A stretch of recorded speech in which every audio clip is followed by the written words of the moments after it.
Good morning students. Starting with the next फंडा. बरं, आता ना बेटा आपले काल स्पेसिफिकेशन संपले होते. आता माझा पुढचा फंडा चालू होईल, study of the various devices. इथे ना कमीत कमी आता तुम्हाला 10 ते 12 डिव्हाइसेस शिकायचे आहेत. की डिव्हाइसेस बेटा 10 ते 12 डिव्हाइसेस आहेत, त्याच्यावर आपल्याला कंपॅरिझन पण बघायचं आहे. ठीक आहे, खूप IMP मुद्दा आहे. आम्ही कधी कधी हे 10 ते 12 डिव्हाइसेसचा तुमचा खूप वेळेस प्रश्न येतो की बाबा त्याचे सिम्बॉल काढा.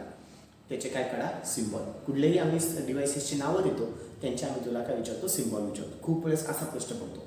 पण कधी कधी वेगळा जर प्रश्न टपकला तर प्रत्येक डिव्हाइस मला डिटेलमध्ये माहिती पाहिजे, म्हणून मी इथे आता डिटेलमध्ये घेणार आहे सगळ्याच्या सगळ्या. ठीक आहे, पहिला माझा डिव्हाइस आहे बेटा ट्रायक. पहिला डिव्हाइस कुठला बेटा? ट्रायक. ट्रायकचा फुल फॉर्म आहे ट्रायोड. ट्रायकचा फुल फॉर्म ट्रायोड. फॉर काही नसतं म्हणजे फॉर असाच आहे, आणि AC म्हणजे काय बेटा? Alternating current. Triode for alternating current. Triode for alternating current. बरं, ट्रायकचा हा सिम्बॉल दिसतोय. या सिम्बॉलमध्ये जर ऑब्झर्व केलं तर इथे माझा एक SCR आहे, याला नाव देतो SCR1. इथं काय आलं माझा SCR2. दोन SCR एकमेकांना जोडलेले आहेत. ठीक आहे, दोन SCR एकमेकांना जोडलेले आहेत. त्याच्यानंतर इथे 3 टर्मिनल आहेत, म्हणून ट्रायोड आहे. 3 टर्मिनल. ट्राय म्हणजे काय? 3, आणि ओड म्हणजे काय? टर्मिनल. ट्राय ओड 3 टर्मिनल असलेला डिव्हाइस, म्हणून त्याला काय नाव आहे? ट्रायोड. 3 टर्मिनल असलेले डिव्हाइस म्हणून त्याला काय नाव आहे? ट्रायोड. ओके, 3 टर्मिनल कुठले कुठले? MT1, MT2 आणि गेट. MT1, MT2 आणि गेट. आता MT1चा फुल फॉर्म मेन टर्मिनल 1. MT1चा फुल फॉर्म मेन टर्मिनल 1. MT2चा फुल फॉर्म मेन टर्मिनल 2. बरं, अजून एक महत्त्वाचं, जिथे माझा मेन टर्मिनल 1 असतो तिथेच माझा गेट येतो. जिथे माझा मेन टर्मिनल 1 असतो तिथेच माझा काय येतो? गेट. आणि इथे टोक येतो बेटा, लक्षात ठेवा. म्हणजे असाच सिम्बॉल आला पाहिजे. इथे टोक आहे, तिथे गेट येतो, आणि वरच्या साईडला वेगळं टोक जातं. ठीक आहे, इथं टोक आहे, तिथेच माझा गेट येतो. ठीक आहे, महत्त्वाचे 2 मुद्दे. टोकच्या इथे गेट येतो आणि MT1च्या इथेच गेट येतो. 2 फंडे महत्त्वाचे. टोकच्या इथे आणि MT1च्या इथे गेट येतो. MT1च्या इथे काय येतो बेटा? गेट. MT2च्या इथे गेट जात नाही. MT2च्या इथे गेट जात नाही. पक्का कळालं? ओके, सिम्बॉलबद्दल झालं बोलू. आता मी थोडंसं सर्किट सिम्बॉलबद्दल बोलतो. सर्किट सिम्बॉल जर तुम्ही ऑब्झर्व केला तर इथे 2 SCR लावलेले आहेत बेटा. ठीक आहे, 2 SCR एका विशिष्ट स्टाईलमध्ये कनेक्टेड आहे. त्या स्टाईलचं नाव काय बेटा? Anti parallel style. कुठली स्टाईल आहे बेटा? ही अँटी पॅरलल. आता पॅरलल आणि अँटी पॅरलल फरक काय? जर मी दोघे SCR असे काढले असते ना,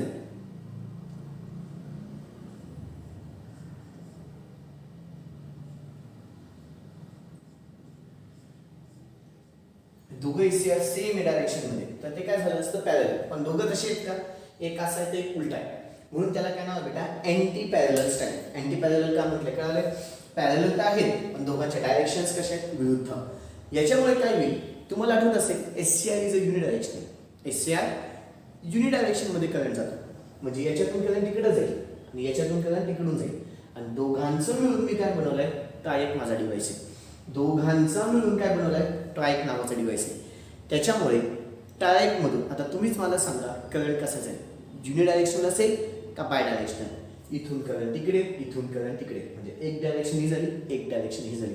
म्हणजे माझा करंट कसा गेला बेटा? Bye directional.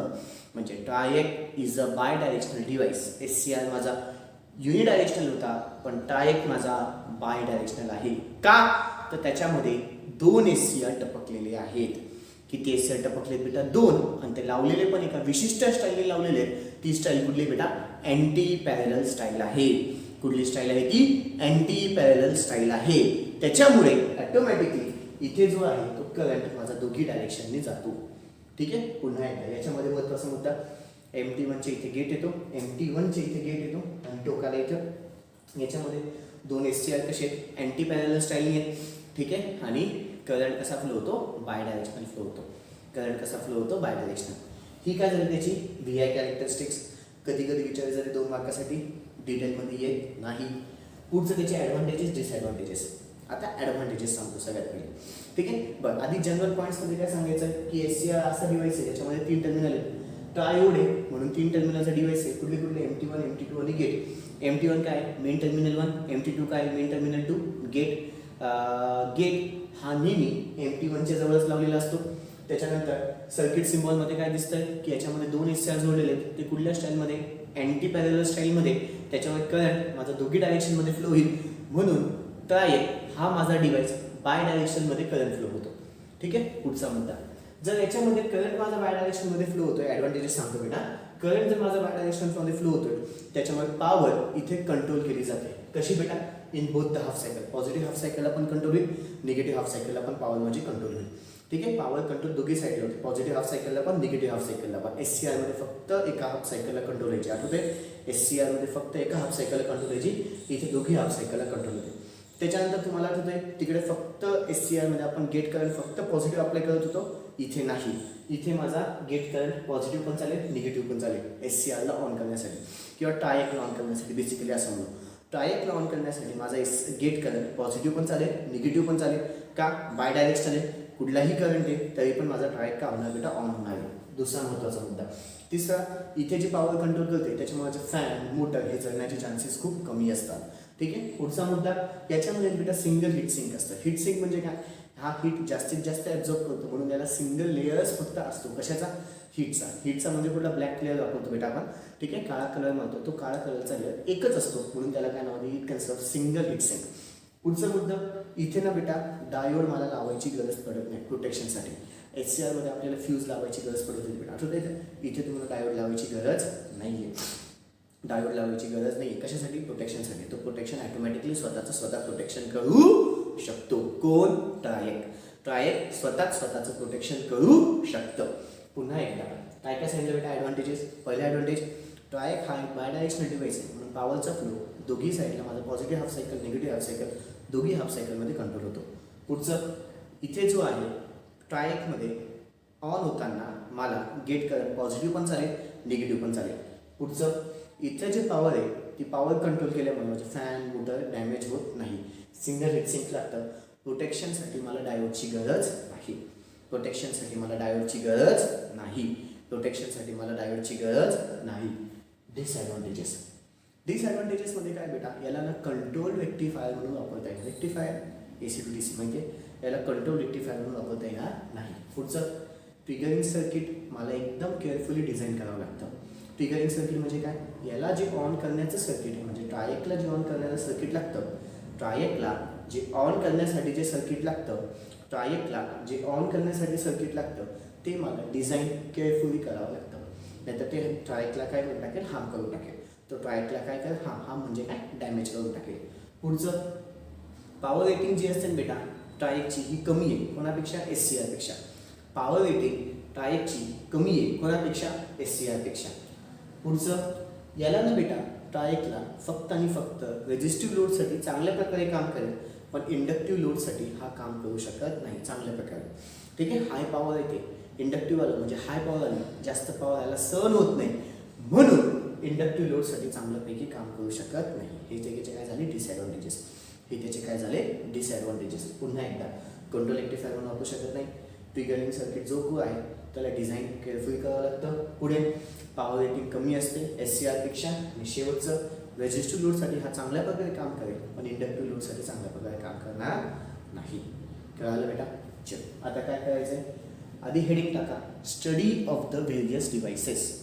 हेडिंग टाका बेटा, study of the various devices. Study of the various devices. त्याच्यातलं पहिलं ट्रायक, TRIAC, triad for alternating current. TRIAC, triad for alternating current. Okay, आता ना बेटा व्हिडिओ पॉज करायचा आहे. व्हिडिओ पॉज करायचा आहे आणि सगळं लिहून काढायचं आहे म्हणजे सगळेचे सगळे फिगर्स करून घ्यायचे. कुठले कुठले बेटा? ट्रायकचा सिम्बॉल, सर्किट सिम्बॉल आणि VI कॅरेक्टरिस्टिक्स. ट्रायकचा सिम्बॉल, सर्किट सिम्बॉल आणि VI कॅरेक्टरिस्टिक्स सगळंच्या सगळं लिहून काढायचं आहे. ट्रायकचा सिम्बॉल, सर्किट सिम्बॉल आणि VI कॅरेक्टरिस्टिक्स. व्हिडिओ पॉज करून सगळंच्या सगळं लिहायचं आहे. व्हिडिओ पॉज करून सगळ्याच्या सगळं लिहून घ्यायचं आहे. ओके, झालं असेल? चलो, लिखापडी चालू करतोय. डाबो figure shows the symbol of the triad. Dabo figure shows the symbol of the triad. Puts a point. It consists of three terminals. Namely MT1, MT2, MT1, MT2, and gate. Puts a point. The gate terminal is always present near. The gate terminal is always present near The gate terminal is always present near the empty one. The gate terminal is always present near the empty one. ब्रॅकेटच्या आतमध्ये main terminal 1. ब्रॅकेटच्या आतमध्ये main terminal 1. पुढे Figure 2 shows the circuit symbol. Figure 2 shows the circuit symbol of triac. Figure 2 shows the circuit symbol of the triac. What's the point? It consists of two SCRs connected in an anti-parallel style. It consists of two SCRs connected in an anti-parallel style. It consists of two SCRs connected in an anti-parallel style. It consists of two SCRs connected in an anti-parallel style. Puts a point. Puts a point. Triac is a bidirectional device. Triac is a bidirectional device. Triac is a bidirectional device. Hence, the current here can flow. Hence, the current here can flow. Hence, the current here can flow in both the directions. Hence, the current here can flow in both the directions. Hence, the current here can flow in both the directions. Puts up. Heading advantages of triac. Advantages of triac. Advantages of triac. चलो पहले क्या? Triac is a bidirectional device. Triac is a bidirectional device. Triac is a bidirectional device. Hence, we can control the power to the load. Hence, we can control the power to the load. Hence, we can control the power to the load in both the half cycle. In both the half cycle.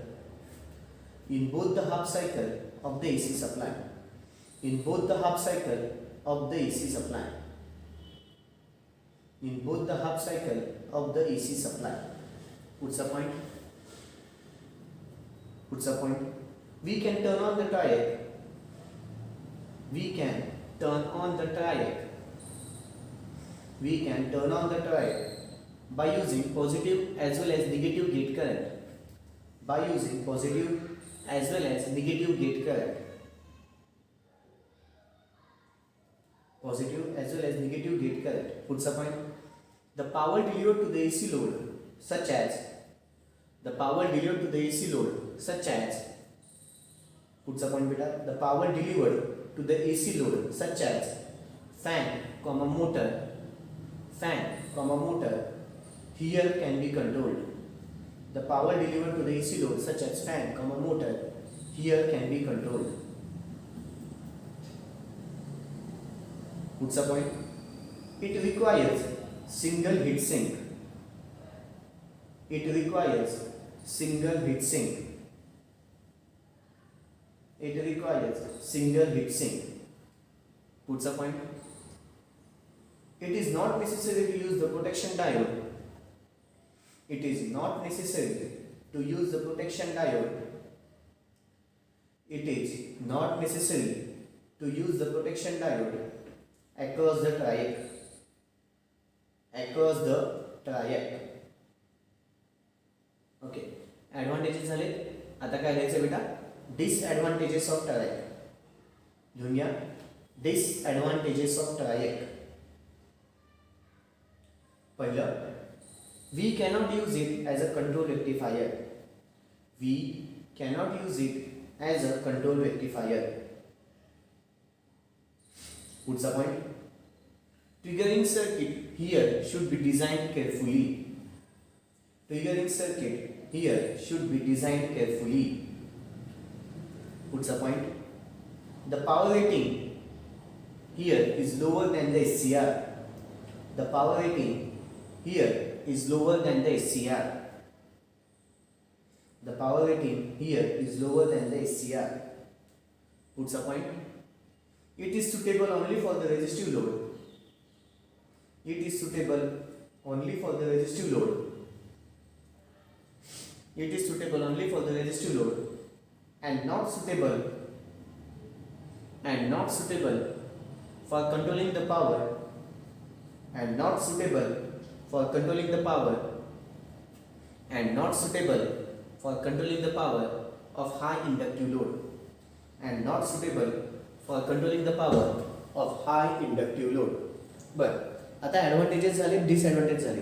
एक शेवटचा मुद्दा आहे बेटा applications of ट्रायक. एक शेवटचा मुद्दा कुठला बेटा ॲप्लिकेशन्स ऑफ ट्रायक. चल ॲप्लिकेशन्स फंडा तर एक्सप्लेनेशनचं काही नाही आहे, डायरेक्ट आपल्याला पाठ करावं लागतील बेटा. हेडिंग टाका applications of triac. Applications of triac. पहिलं it is used as a static switch. It is used as a static switch. पुढे it is used as a lamp dimmers. It is used as a lamp dimmers. पुढे it is used in the fan speed regulators. It is used in the fan speed regulators.